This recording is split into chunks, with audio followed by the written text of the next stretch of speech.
কবে হবে নির্বাচন? কতদিন দায়িত্বে থাকবে নবগঠিত এই অন্তর্বর্তীকালীন সরকার? এ দুটি প্রশ্নই এখন সবার কাছে।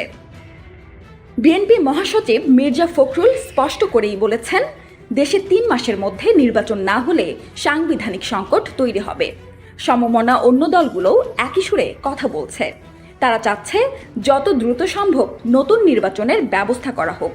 তবে সেই দাবি বোধহয় এত দ্রুত পূরণ হচ্ছে না। আজ শুক্রবার অনুষ্ঠিত হয়েছে অন্তর্বর্তীকালীন সরকারের উপদেষ্টা পরিষদের প্রথম বৈঠক শেষে সৈয়দা রিজওয়ানা হাসানকে প্রশ্ন করা হয়েছিল অন্তর্বর্তীকালীন সরকারের মেয়াদ এবং নতুন নির্বাচনের সম্ভাব্য সময় নিয়ে। সেই প্রশ্নের জবাবে রাজনৈতিক দলগুলোকে অনেকটা দুঃসংবাদ শোনালেন সরকারের বন ও পরিবেশ উপদেষ্টা। ইঙ্গিত দিলেন খুব দ্রুত হচ্ছে না নির্বাচন। মেয়াদের বিষয়ে এখন আলোচনা করাটা বা সিদ্ধান্ত নেওয়াটা সম্ভব না। আপনি ঠিক কি রিফর্ম চান এটা না বুঝে তো আমি মেয়াদের কথা বলতে পারবো না। আর রিফর্ম যদি আপনারা না চান তাহলে আবার আরেক কথা। হ্যাঁ, কাজে এখনই মেয়াদ করে অস্থির হওয়ার কিছু নাই। আমরা সকলেই গণতান্ত্রিক দেশে একটা যাতে যাত্রা শুরু করতে পারি সেটার প্রস্তুতির জন্যই তো এই অন্তর্বর্তীকালীন সরকার। সেই প্রস্তুতিটা নেওয়ার জন্য যেটুকুন সময় দরকার শুধুমাত্র সেটুকুন সময়ই আমরা নিব। শেষ পর্যন্ত গণতন্ত্রের দিকেই আমাদের যাত্রা করতে হবে। বাচ্চারা এখন রাস্তায়, আমরা জানি যে এইচএসসি পরীক্ষাও চলছিল এবং প্রধান উপদেষ্টার কাঁধে আসলে অনেকগুলি মন্ত্রণালয়, সেখানে শিক্ষার দুটি মন্ত্রণালয় রয়েছে। উনি কি সুনির্দিষ্ট করে কোনো কিছু আসলে বলেছেন যে 14.5 লাখ শিক্ষার্থী কবে এইচএসসি পরীক্ষা? উনি এটা এখন বলতে পারেননি। এটার সাথে আবার আইন শৃঙ্খলার একটা সম্পর্ক রয়ে গেছে।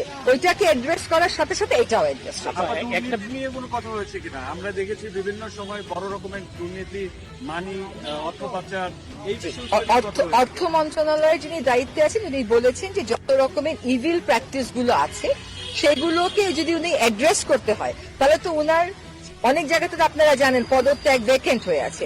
ঠিক লোকগুলোকে দিয়ে ওই জিনিসগুলো আইডেন্টিফাই করে অবশ্যই ওগুলোর ব্যাপারে ব্যবস্থা নেওয়া হবে, কিন্তু সুনির্দিষ্ট করে একটা দুর্নীতি বা একটা প্র্যাকটিস নিয়ে আজকে আলোচনা হয় না। রাজারবাগে যেটা যাওয়ার কথা ছিল, যেহেতু আইজিপি মহোদয় এখানে এসছেন, র্যাবের প্রতিনিধি এসছেন, রাজারবাগে আজকে আর যাওয়া হচ্ছে না। আজকে স্বরাষ্ট্রমন্ত্রী মহোদয়ের সাথে ওনারা বসবেন, স্বরাষ্ট্র উপদেষ্টার সাথে আজকে ওনারা বসবেন এবং সেখানে আরেকটু বিস্তারিত দীর্ঘদিন ধরে আপত্তি জানিয়েছিলেন, বাতিলেরও কথা বলেছিলেন। আপনারা সবাই এখানে উপদেষ্টা পরিষদে আছেন, তো এখন কি আইনটি বাতিল করবেন? আমি এটাই বললাম যে সাইবার নিরাপত্তা আইনের যে বিধানগুলো, জি আমি আছি, শোনেন, কতগুলো ক্ষমতা একটা গণতান্ত্রিক সরকারের হাতে পড়লে অসুবিধা হয় না, কিন্তু সরকার যখন অগণতান্ত্রিক হয়ে পড়ে তখনই এটার অপপ্রয়োগ হয়। সে কথাটাও হয়েছে।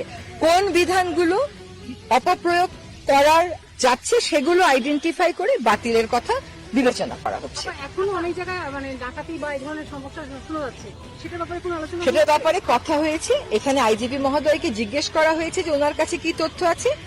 ওনার কাছে যা তথ্য আছে তার সাথে আবার যা প্রচারিত হচ্ছে সবসময় মিলছে না। আবার ওনাদের অনেকগুলো থানাও তো ফাংশনাল না, যে ওনার কাছে সব তথ্য এখন থাকবে এটাও আমরা ধরে নিতে পারি না। তবে সেটার ব্যাপারেও কথা হচ্ছে যে যত দ্রুত সম্ভব আইন শৃঙ্খলা রক্ষাকারী বাহিনী, বিশেষ করে পুলিশ, যাতে নেমে যায় এবং আমরা সকলেই যেন পুলিশকে সাহায্য করি। কারণ পুলিশের মতন একটা বাহিনীর মনোবল যখন ভেঙে যায় তখন কিন্তু সে অনিরাপদ বোধ করলে সে নামবে না। সেজন্য আমাদের যারা শিক্ষার্থী প্রতিনিধি আছেন তারা এবং স্বরাষ্ট্রমন্ত্রী মহোদয়ের আলোচনা করবেন পুলিশদের সাথে, যাতে করে তারা রাস্তায় যত দ্রুত সম্ভব না। সচিবালয় নিয়ে একটা প্রশ্ন, যে সচিবালয় ঠিকমতো অফিস হচ্ছে না, নানান ধরনের গুঞ্জন শোনা যাচ্ছে। ছাত্রদের দাবি ছিল যে চুক্তিভিত্তিক নিয়োগ বাতিল করতে হবে, চুক্তিভিত্তিক নিয়োগগুলো কি করতে হবে, প্রশাসনের শীর্ষ পর্যায়ে যারা আছে তাদের বিষয়ে আপনারা কি চিন্তা? আজকে এই বিষয়ে কোনো কথা হয়নি। আজকে জি আমরা একটা ভেইগ উত্তর না দিই, কিন্তু দুর্নীতির বিরুদ্ধে সিস্টেম পরিবর্তনের জন্যই তো ওরা লড়াই করেছে। কাজে দুর্নীতির বিরুদ্ধে অবশ্যই পদক্ষেপ গ্রহণ করা হবে, কিন্তু এইটা আজকে বেশিরভাগ আলোচনাটাই ছিল আমাদের আইন শৃঙ্খলা এবং অর্থ সংকট। আন্দোলনে যে গণহত্যা হয়েছে এটা আন্দোলনে আচ্ছা এটা ভেরি ইম্পর্টেন্ট। আন্দোলনে গণহত্যার বিচারের ব্যাপারে বলা হয়েছে যে কিভাবে বিচারটা নিশ্চিত করলে এটা স্বচ্ছ হবে এবং এই ঘটনার আর জীবনে কোনোদিন বাংলাদেশে পুনরাবৃত্তি হবে না, সেটার জন্য কোন পথে আমরা যাব, সেই পথগুলোকে এটা নিয়ে আমরা সকলে চিন্তা করে এটার খুব সমস্যা, এটা একটা উত্তর আপনারা সহসাই পেয়ে যাবেন, কিন্তু আমরা ওইটা নিশ্চিত করব যে প্রত্যেকটা গুলির আমরা বিচার চাইবো এবং এটা যেন আর না হয়। সেই রিফর্মের জন্য ওরকমই একটা স্বচ্ছ অন্তর্ভুক্তিমূলক বিচারের আমরা প্রত্যয় ব্যক্ত করেছি। এইভাবে চলে না, এভাবে চলতে পারে না, সিস্টেমটাকে আমাদের বদলাতে হবে।